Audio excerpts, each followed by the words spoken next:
तो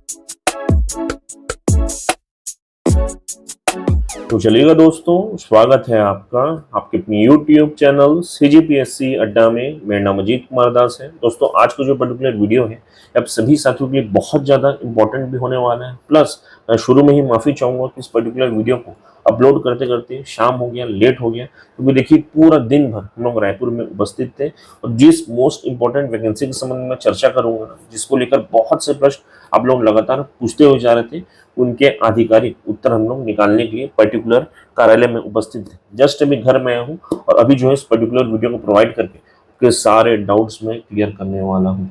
तो आगे बने रहिएगा। प्लस बता दूं, आज का डेट बहुत ज़्यादा इंपॉर्टेंट इसलिए भी था क्योंकि आज हमारे प्रदेश के CM महोदय ने देखिएगा कुछ बहुत ही सनसनीखेज सोशल मीडिया पोस्ट वगैरह भी किए हैं, उस पर भी बात करेंगे। प्लस आज जो है रायपुर में कैबिनेट की मीटिंग भी थी, तो वहाँ से भी कुछ बहुत इंपॉर्टेंट तथ्य वगैरह निकल कर आ रहे हैं, उन पर भी चर्चाएं करेंगे। तो आपको इस वीडियो के लास्ट तक जरूर बने रहना है, तभी आप चीज़ों को समझ पाएंगे। चलिएगा, इन समस्त बहुत इंपॉर्टेंट मुद्दों पर डिस्कशन वगैरह स्टार्ट करते हैं। लेकिन वीडियो के स्टार्टिंग में छोटी सी रिक्वेस्ट, चूंकि बहुत मेहनत करते हैं, भाग भाग के आप लोग के लिए सारी जानकारी, बिल्कुल ऑफिशियल जानकारी इकट्ठा करते हैं, तो देखिए रिक्वेस्ट रहेगा कि वीडियो को लाइक करते हुए चलेंगे, चैनल को सब्सक्राइब करते हुए चलेंगे और शेयर करते हुए चलेंगे, ताकि हमारी जो जानकारियां हैं ना, ये अधिक से अधिक साथियों तक पहुंच सके, उनका भी भला हो, लाभ हो सके। चलिए इन पर चर्चा वगैरह स्टार्ट करते हैं। सबसे पहला मुद्दा जो कि वर्तमान डेट का हमारे प्रदेश का सबसे ज्वलंत मुद्दा है, यानी कि देखिए CGPSC घोटाला वाला जो मामला है।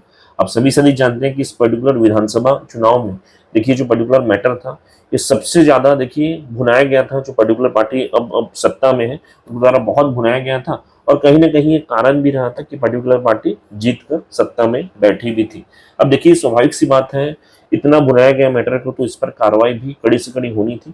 देखिए वो कार्रवाई भी देखने को मिली है, लेकिन देखिए कंटिन्यूअस कार्रवाई देखने को नहीं मिली। टाइम टू टाइम देखिए महीना डेढ़ महीना में एक एक अपडेट्स वगैरह यहाँ पे इस पर्टिकुलर मैटर को लेकर देखने को मिलता है, यानी कि CGPSC जो घोटाला मामला था उसको लेकर देखने को मिलता है। उसी के मद्देनजर आज के डेट में भी कुछ बहुत इंपॉर्टेंट अपडेट्स वगैरह देखने को मिले, जो कि हमारे प्रदेश के CM महोदय ने देखिए सोशल मीडिया पोस्ट किया था। साइड में आपको शो कर रहा हूँ। दरअसल इसके अनुसार क्या हुआ था कि आज के डेट में देखिएगा इस पर्टिकुलर मैटर को लेकर CBI थोड़ी एक्टिव हुई और उनके द्वारा देखिए कई जगहों में छापे वगैरह मारे गए। किनके यहाँ पे, जिनका नाम लगातार देखिए सोशल मीडिया में कह लीजिए या फिर मीडिया में कह लीजिए बार बार उछल रहा था इस पर्टिकुलर मैटर में, चाहे वो अधिकारी हो चाहे वो नेता हो, उनके अलग अलग ठिकानों में यहाँ पे छापे वगैरह मारे गए हैं और कुछ तथ्य वगैरह शायद उनको इकट्ठे भी हुए होंगे, जो कि आगे चलकर खुलासा भी होगा। तो देखिएगा ये सब चीजें हुई हैं। तो अब देखिए यहाँ पे इम्पोर्टेंट ये हो जाता है कि ये सबसे क्या मैसेज निकल कर आता है कि कहीं ना कहीं देखिए जो पर्टिकुलर गवर्नमेंट है ना, ये युवा हितैषी है और युवाओं के हित में काम करी, किसी के साथ अन्याय नहीं होगा, ये मैसेज मुख्य रूप से आगे दिया जा रहा था।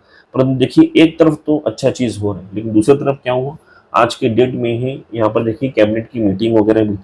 आशा थी युवाओं को कि भर्ती से रिलेटेड कुछ बहुत इंपॉर्टेंट फैसले वगैरह किए जाएंगे, निर्णय वगैरह होंगे, लेकिन देखिए इस साइड में आपको मैं शो कर रहा हूँ, इसका जो पूरा सार निकलता है आज के कैबिनेट मीटिंग का, आपको साइड में शो कर रहा हूँ। इसमें कहीं पे भी नवीन भर्तियों के संबंध में चर्चा नहीं है। वो तो छोड़िए, पुराने भर्तियों के संबंध में यानी कि उनके मूवमेंट्स वगैरह आगे बढ़ने के संबंध में भी कोई देखिए निर्णय वगैरह नहीं लिए गए हैं, जिसको लेकर छात्र अच्छे खासे निराश और हताश हुए हैं। हालांकि देखिए समय खत्म नहीं हुआ है, हालांकि युवाओं का एज तो लगातार बढ़ता जा रहा है, लेकिन समय खत्म नहीं हुआ है। अभी लगभग 4.5 साल बचे हुए हैं। आशा करेंगे देखिए आगे जो है युवाओं के हित में ये पर्टिकुलर गवर्नमेंट कुछ बहुत बड़े बड़े फैसले लें, स्पेशली भर्ती से रिलेटेड फैसले लें, ताकि देखिए युवाओं को भी कुछ अच्छा और भला हो सके, जिसकी उम्मीद में ये पर्टिकुलर गवर्नमेंट सत्ता में आई थी और युवाओं ने उस उम्मीद के साथ ही इस पर्टिकुलर गवर्नमेंट को अपना बहुमूल्य वोट भी दिया। तो आशा बहुत सी है इस गवर्नमेंट से और उम्मीद है कि उसे पूर्ण भी की जाएगी। अभी चलिए इसी के साथ जो दूसरा मेजर मुद्दा है उस पर मैं चर्चा करता हूं, जो कि ADO भर्ती से रिलेटेड है। आप लोगों की तरफ से लगातार बहुत से प्रश्न वगैरह पूछे जा रहे थे, मैं उनका देखिए जेन्युइन उत्तर इतने दिन से नहीं दे पा रहा था, ना ही कोई वीडियो प्रोवाइड कर रहा था, क्योंकि मेरे पास था भी नहीं और मैं रायपुर में एक बार गया भी नहीं था। देखिए वहां जाकर ही इनकी कार्यालय में उपस्थित होकर ही वो चीजें एक्चुअल में निकल कर आती। अनाप शनाप जानकारी तो मैं कभी भी दे सकता हूँ, लेकिन वैसा करता नहीं। आज मैं गया था पर्टिकुलर कार्यालय में और वहां से सारी जानकारियां वगैरह निकाल के लाया हूँ, यानी कि विकास आयुक्त कार्यालय में गया था और वहां से देखिए कुछ बहुत इंपॉर्टेंट फैक्ट्स वगैरह मुझे मिले हैं। हूबहू जो जानकारी मिली है, यानी कि जो पर्टिकुलर बहुत ही सीनियर अधिकारी थे, आयुक्त लेवल के अधिकारी थे, उनके द्वारा जो जानकारी दी गई है ना, मैं हूबहू आपको बता देता हूँ। सबसे पहला प्रश्न मैं उनसे ये पूछा था कि सर यहाँ पे कितने पद वगैरह इस बार जारी होंगे, तो उनके द्वारा देखिए स्पष्ट किया गया मुझे कि हमारे तरफ से तो लगभग 350 पदों का प्रस्ताव वगैरह भेजा गया था यहाँ पे एडीओ भर्ती की, लेकिन वहां से जो वित्त विभाग है ना, वहां से लगभग 200 पदों को स्वीकृतियां वगैरह मिली हैं, यानी कि 200 पदों पर इस बार भर्तियां वगैरह होंगी। इसके अलावा देखिए मैंने उनसे पूछा कि सर सिलेबस वगैरह में कुछ चेंज या फिर, क्योंकि लगातार बातें उठ रही थी ना, बहुत जगह हम देख रहे थे सिलेबस चेंज होगा, ये होगा वो होगा, लेकिन स्पष्ट किया गया है उनके अधिकारी महोदय के द्वारा कि सिलेबस में कोई बदलाव नहीं होगा। वर्ष 2012 में, 18 में, यानी कि 17 में जो सिलेबस थे सेम वही सिलेबस रहने वाला है, हूबहू वही सिलेबस रहेगा, कोई बदलाव वगैरह नहीं होगा। और हो सकता है मार्क्स डिस्ट्रीब्यूशन यानी कि वेटेज में कुछ फर्क है, लेकिन सिलेबस में रत्ती भर का भी फर्क नहीं रहेगा, स्पष्ट किया गया है।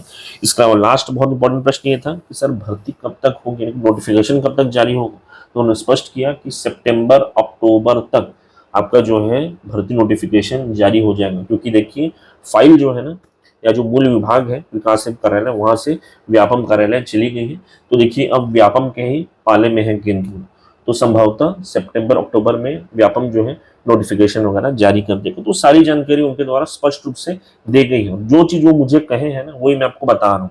आपको क्रॉस वेरीफाई करना है तो विकास कार्यालय में जाइए और वहां से मेरी बातों को क्रॉस वेरीफाई कर सकते हैं। मैं आपको इतना खुला चैलेंज भी देता हूँ, इससे ज्यादा और क्या बोलूंगा। बाकी लास्ट में देखिएगा कुछ डिस्क्लेमर्स वगैरह मैं देना चाहता हूँ, क्योंकि रिसेंटली बहुत लोग बहुत सी उंगलियां वगैरह यूट्यूबर्स पर उठाते हैं, तो मैं चीजें स्पष्ट कर देता हूँ। ये देखिए यहाँ पे मैं आज तक कभी आप लोग को ना किसी कोचिंग के संबंध में कोई सजेशन दिया हूँ, ना मैं खुद कोई कोचिंग पढ़ाता हूँ, ना मेरे द्वारा कोई टेस्ट सीरीज बेची जाती है, ना कुछ इधर उधर की फालतू बातें की जाती है। मैं आपको स्पष्ट कर देता हूँ, ये सब जानकारी देने के पीछे मेरा कोई ऐसा उद्देश्य नहीं है कि आप लोग जाके कोई कोचिंग वगैरह ज्वाइन करें या फिर कोई संस्था वगैरह ज्वाइन करें। वो आपका व्यक्तिगत इच्छा है, मैं आपको बिल्कुल फोर्स नहीं कर रहा हूँ कि आपको करना है नहीं करना है, क्योंकि मेरी व्यक्तिगत राय यदि आप लोग मांगते हैं तो देखिए मैं हमेशा से कहता हूँ कि आप लोग सेल्फ स्टडी करिए। बाकी आप लोग का पर्सनल चॉइस है कि आपको करना है नहीं करना है, बाकी मैं आपको कोई सलाह नहीं दे रहा हूँ, ध्यान रखिएगा, आप लोग का पर्सनल चॉइस है। इसके अलावा देखिए बहुत से लोग कहते हैं कि सर आपकी बात सुनकर हम लोग नौकरी चाकरी छोड़कर आ गए, तो देखिएगा ऐसा कोई भी चीज करने की आवश्यकता नहीं है। मेरी बात सुनकर कोई नौकरी वोकरी मत छोड़ो। देखिए अपना खुद का विवेक यूज करो। अब बताओ यदि तुम्हारा फैमिली तुम्हारे नौकरी पर डिपेंडेंट है तो भाई ऐसा क्या हो गया कि तुमको नौकरी छोड़ना पड़ जा रहा है। और एक बात बताओ, नौकरी छोड़ के तुम आ भी गए, यहाँ कोचिंग भी कर लिए, तैयारी भी कर लिए और यहाँ पे एग्जाम भी दे दी, तो तुम्हारा सिलेक्शन का कोई गारंटी है क्या? तो इस प्रकार की बातें क्योंकि मैंने नौकरी छोड़ दी, भाई उसका तो कोई गारंटी नहीं है। तो इसलिए देखिए इस टाइप की बातें, इस टाइप का आरोप ना लगाएं। नौकरी छोड़ना नौकरी करना आपकी इच्छा है, यदि आपको लगता है करना तो करिए, नहीं करना तो मत करिए, किसी पर ब्लेम मत डालिएगा, क्योंकि मैं ऐसा कोई चीज नहीं कह रहा हूँ। मेरा स्पष्ट रूप से एक जो जानकारी मैंने इकट्ठा की मैं आपको बता दी, बाकी आपके आगे जो है आपकी इच्छा है।